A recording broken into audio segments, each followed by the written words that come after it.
Welcome to my channel. This is Girish vlogs. సోది లేకుండా రెండు ముక్కలే చెప్పేస్తా ఏంటనేది. ఫైనల్ గా హిమాలయ 411 తీసుకోబోతున్నాం. ఇప్పుడు ఎలా తీసుకున్నా ఏంటనేది వెళ్తూ మాట్లాడుకుందాం.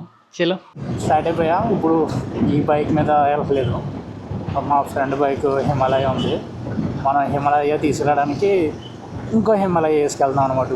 మనం వెళ్ళబోయే బైక్ ఇదే. మనం తీసుకునే బైక్ కూడా ఇలాంటిదే, కాకపోతే మనది ఫుల్ బ్లాక్ అండ్ 0.1 వెర్షన్ అనమాట. అలా తీసుకుందాం అన్న థాటే లేదు నాకు. ఏదో నార్మల్గా OLX చూసా, అసలు ప్రైజెస్ ఎలా ఉంటాయి సెకండ్ హ్యాండ్ మనకి 411 వెర్షన్లోనే ఎలా ఉంటాయని చూసా. బండి చూసా, నచ్చింది, కాల్ చేసా. ఆ రోజు మా ఆఫ్టర్నూన్ బయలుదేరి చూసుకొని అమలాపురం నుంచి నర్సీపట్నం వెళ్ళి చూసుకుని అన్నీ చెక్ చేసుకున్నా. సో ఇంకా బ్రోనైతే ఒక్క 1 వీక్ అడిగే టైము.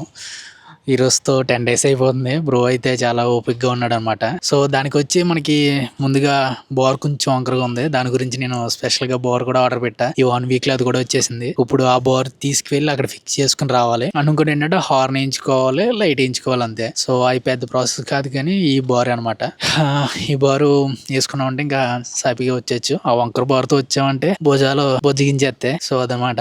సో ఇప్పుడు ఆ టూల్ కిట్స్ అని చూసుకుని మేమే వేసేసుకుంటాం బోరు. ఇదే మనం తీసుకున్న బోరు.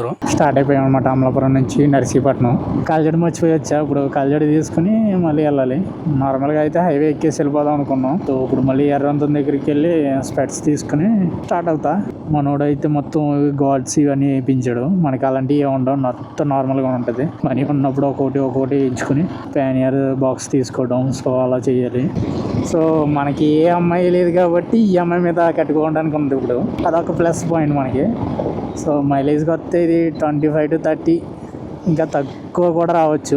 బట్ తీసుకోవడానికి కారణం మన ట్రావెలింగ్కి ఇంకా కంఫర్ట్గా ఉంటుంది. ఏమైనా జస్ట్ అప్పుడు రీల్స్లో అప్పటికప్పుడు కనిపించినా, లేదా ఎక్కడికైనా వెళ్ళాలనిపించినా సింగిల్ స్టాప్లో కూడా ఇచ్చు. డ్రీమ్ బైక్ కూడా ఒకప్పుడు ఇదే. డిగ్రీలో జాయిన్ అయ్యే ముందు మా అమ్మకి చెప్పా, నాకు డిగ్రీ 90% వస్తే కొనిస్తావా అని.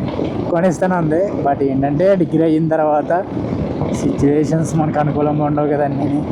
అప్పుడు నేను తీసుకున్న బైక్ FZ. దాన్ని తుక్కు కింద వాడినమాట. అది తీసుకోవడానికి రీజన్ ఏంటంటే అప్పుడు నన్ను పోషించాలి, నేను పోషించేది కాదు.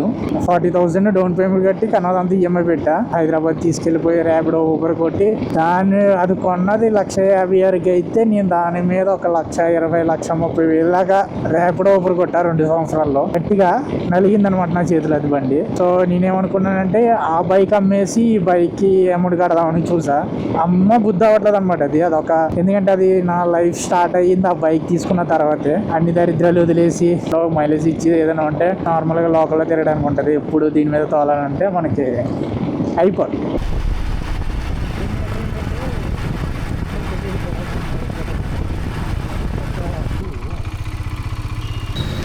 మన దగ్గర 109 ఉంది. ఇక్కడ 96.87 అంటే ఇంకా 97 రూపీస్ కరెక్ట్గా. అది ఫుల్ అయిపోయింది. ఇప్పుడు మళ్ళీ మొత్తం దీనికి ఫుల్ ట్యాంక్ చేంజ్ చేస్తాం. 2 క్యాన్ల నిండా పెట్రోల్ పట్టి వెళ్ళిపోతున్నాం. పెట్రోల్ స్మగ్లింగ్ అనమాట ఇప్పుడు క్యానం నుంచి. అండ్ ఇంకోటి, మనం బైక్ కొంటున్నట్టు ఇంట్లో తెలియదు అనమాట. ఇంటికి పట్టుకెళ్ళి సర్ప్రైజ్ ఇవ్వాలి. సర్ప్రైజ్ చూడాలి ఏమవుతుంది రేపు. అంటే ఏం కొన్నా ఇంట్లో చెప్పను, కొనిన తర్వాత తీసుకొచ్చి చూపిస్తాను అనమాట. సో వాళ్ళ మీద డిపెండ్ అంత అవ్వలేనంతసేపు వాళ్ళు ఏమంటారు, అది మ్యాటరు. జస్ట్ ఇప్పుడే కాకినాడ దాటి కత్తిపూడి దగ్గరలో ఉన్నాం. కత్తిపూడి ఇంకా 5 to 7 kilometers అంతే మ్యాక్సిమం. మనకి వెళ్ళాల్సిన డెస్టినేషన్ ఇంకా మనకి దగ్గరగా 70 kilometers ఉంటుంది ఇక్కడి నుంచి, అంతే. సో ఎండ అయితే రాడ్ అయిపోతుంది. నిజంగా హెల్మెట్ లేకుండా వస్తే ర్యాంపే. సో నాకు ఎప్పుడెప్పుడా అని ఉంది. అందుకే వ్లాగ్ చేయడానికి కూడా అంత ఇంట్రెస్ట్ చూపించట్లేదు. బైక్ ఎప్పుడు తెచ్చుకున్నా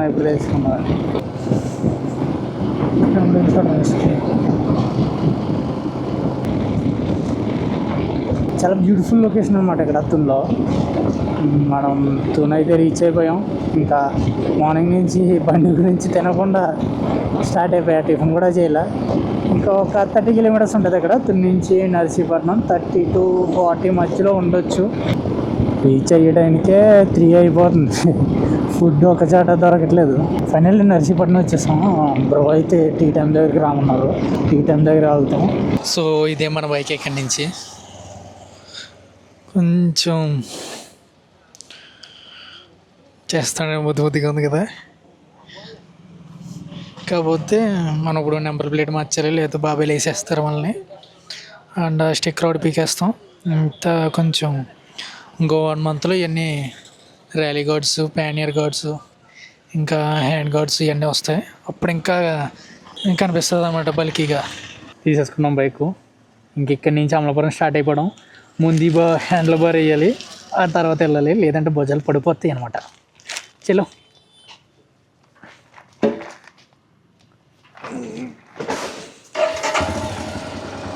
ఫ్రంట్ చూస్తా వచ్చా బ్రో.